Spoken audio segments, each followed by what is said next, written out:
Assalamualaikum warahmatullahi wabarakatuh. Bismillahirrahmanirrahim. Alhamdulillahirrabbilalamin. Pada pertemuan kali ini kita akan membahas tentang manusia, nilai moral dan hukum. Nilai adalah sifat atau kualitas dari sesuatu yang bermanfaat bagi kehidupan manusia baik lahir maupun batin. Bagi manusia, nilai dijadikan sebagai landasan, alasan atau motivasi dalam bersikap dan bertingkah laku, baik disadari maupun tidak. Dalam bahasa Inggrisnya, nilai itu disebut value. Maka, menurut teori ini, manusia itu melakukan sesuatu karena apa yang dilakukan itu mempunyai nilai, mempunyai makna bagi kehidupannya, atau mempunyai arti pada dirinya secara lahir maupun batin. Orang itu mencari ilmu karena tahu bahwasanya ilmu itu adalah sesuatu yang bernilai. Orang itu berkreasi, membuat suatu karya itu karena menganggap apa yang dilakukan dalam karyanya itu mempunyai nilai dan makna. Sehingga di dalam hal ini ada beberapa contoh dalam masalah nilai, misalnya nilai budaya, kemudian nilai etika, kemudian ada nilai keagamaan, nilai keindahan, nilai kenikmatan, atau nilai moral. Nilai moral itu sama dengan nilai etik. Misalnya ada orang berperilaku ketika berbicara dengan orang yang lebih tua, itu dia berbahasa dengan bahasa yang halus. Kemudian ketika orang itu berbicara dengan temannya, dia berbicara seperti bahasa dengan temannya sendiri. Nah, dia membedakan antara ucapan yang dikatakan kepada temannya yang sejawat, membedakannya dengan ketika dia berbicara dengan orang yang lebih tua. Karena ketika berbicara dengan yang lebih tua, itu kalimatnya mempunyai nilai.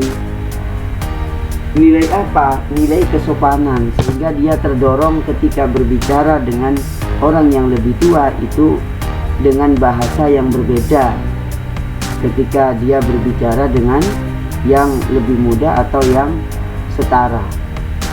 Itulah nilai. Yang berikutnya nilai moral.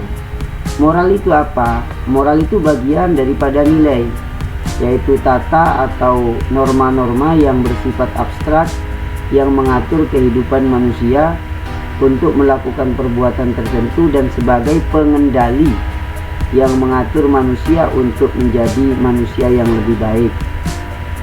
Misalnya, ada orang yang lewat di depannya orang yang lebih tua. Misalnya dalam contoh gambar ini, permisi ya nek, misalnya ya, permisi ya nek, iya nak, hati-hati. Nah, membungkukkan badan ketika lewat di depannya orang yang lebih tua dalam tradisi orang Jawa misalnya, ataupun masyarakat di Nusantara pada umumnya, itu adalah nilai moral, yaitu norma-norma yang ada di dalam batin manusia yang bersifat abstrak, yang sanggup dan mengendalikan perilaku manusia. Sehingga dengan nilai moral yang ada di dalam dirinya, yang menganggap bahwasanya membungkuk itu adalah sebuah perbuatan yang harus dia lakukan, ini namanya nilai moral. Nilai yang ada di dalam batin manusia, sifatnya sangat abstrak karena itu ada di dalam batin manusia. Namun dari batin itu melahirkan sebuah ekspresi atau melahirkan sebuah perbuatan dan sikap, baik itu ucapan atau perbuatan. Sebagaimana dalam gambar ini sekaligus ada dua hal, yaitu ucapan dan perbuatan. Nah, kemudian yang berikutnya hukum. Hukum adalah peraturan atau adat istiadat yang resmi, dianggap mengikat, yang dikukuhkan oleh penguasa atau pemerintah. Itu hukum. Atau hukum itu artinya undang-undang, peraturan dan lain sebagainya untuk mengatur pergaulan hidup masyarakat. Ini adalah hukum. Kemudian hukum itu senantiasa lekat dengan manusia. Kenapa? Karena manusia membutuhkan hukum. Membutuhkan hukum yang dapat melindungi dirinya. Maka dari itulah, mulai dari nilai moral hukum itu sama-sama ada di dalam diri manusia dan dibutuhkan oleh manusia. Kemudian kita akan membahas hakikat fungsi, hakikat nilai dan moral dari sisi fungsinya. Kalau tadi disinggung bahwasanya nilai itu sesuatu yang dianggap bermakna di dalam batin manusia. Ada nilai etika atau nilai moral misalnya. Nilai moral itu mengikat dirinya untuk berbuat baik. Ya, mengikat dirinya untuk berbuat baik. Karena di dalam nilai moral itu manusia merasa dan mengetahui sesuatu ini baik, sesuatu itu buruk. Sehingga ada kecenderungan, dorongan di dalam diri manusia. Ketika mengetahui bahwa ini baik, ia lakukan. Ketika ini buruk, ia tinggalkan. Nah, itu nilai moral. Dia berfungsi untuk mengontrol, untuk mengendalikan dan mengatur kehidupan manusia. Maka dari itu, dari nilai lahir moral dan lahir hukum. Fungsinya hampir mirip. Moral itu lebih kepada perilaku, kesopanan yang mengatur kehidupan manusia. Sedangkan hukum itu untuk mengatur dan menata, melindungi dan memprotek agar manusia tidak berbuat sesuatu yang melanggar aturan di dalam kehidupan bermasyarakat. Kedua-duanya ini sama-sama mempunyai manfaat, mempunyai nilai pada kehidupan manusia.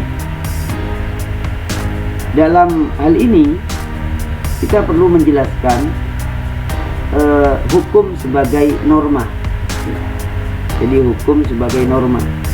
Hukum sebagai norma berbeda dengan ketiga norma, yaitu norma agama, norma moral atau norma kesusilaan, dan norma kesopanan. Ini berbeda. Yaitu kalau norma hukum itu adalah norma hukum sifatnya itu datang dari luar, dari luar dirinya sendiri, lalu mengikat seseorang atau mengikat masyarakat. Norma hukum datangnya dari luar diri kita sendiri, yaitu dari kekuasaan, lembaga resmi, dan berwenang. Nah, lembaga resmi ini seperti kehakiman, seperti pengadilan, seperti kejaksaan, seperti pemerintahan, itu mempunyai norma-norma hukum. Nah, berbeda dengan norma agama, dengan norma moral. Nah, walaupun sebagian dari norma agama itu lahir dari luar diri manusia, yaitu dari Tuhan, dari Allah, dari kitab suci muncullah hukum.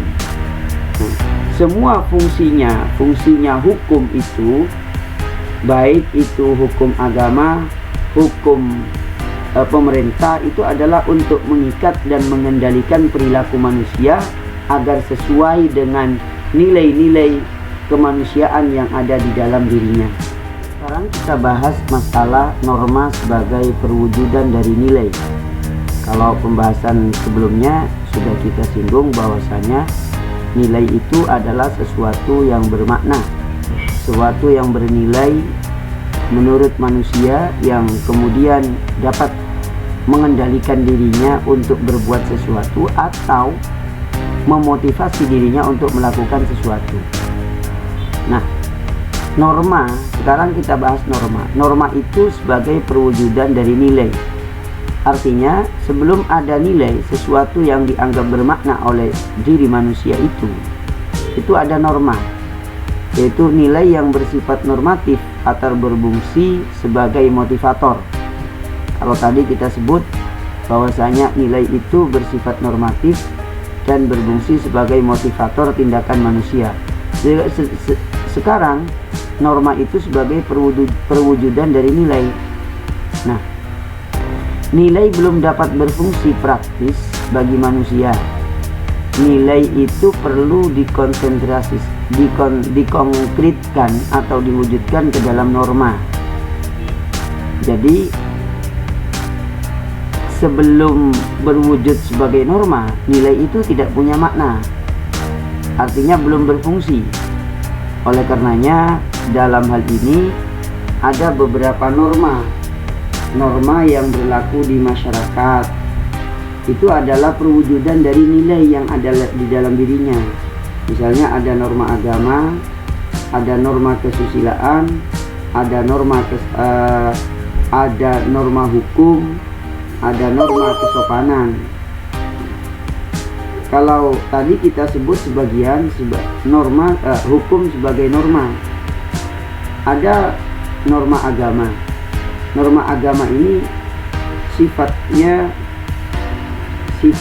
adalah abadi. Sifatnya itu suci karena bersumber dari Tuhan. Dalam hal ini misalnya di dalam Islam ada norma agama Islam. Apakah norma di dalam agama Islam juga ada yang berlaku di luar Islam? Dari sisi nilai dan etika bisa ada. Contohnya nilai berbuat baik kepada tetangga, norma agama berbuat baik, berbakti kepada kedua orang tua. Itu ada di agama lain. Tapi ada yang tidak ada, artinya ada yang sifatnya hanya ada di dalam dan menurut norma agama Islam. Namun dalam hal ini kita membahas bahwa norma agama itu termasuk bagian daripada perwujudan nilai yang dianggap bermakna menurut agama tertentu. Kemudian nilai norma kesopanan. Orang berbuat sopan itu karena ada nilai yang sudah berwujud norma. Yang sudah berwujud norma kesopanan itu merupakan bersumber ataupun berawal daripada nilai yang apa dianggap sopan dan apa yang dianggap tidak sopan, seperti itu. Kemudian etika dan estetika. Kita tadi berbicara nilai.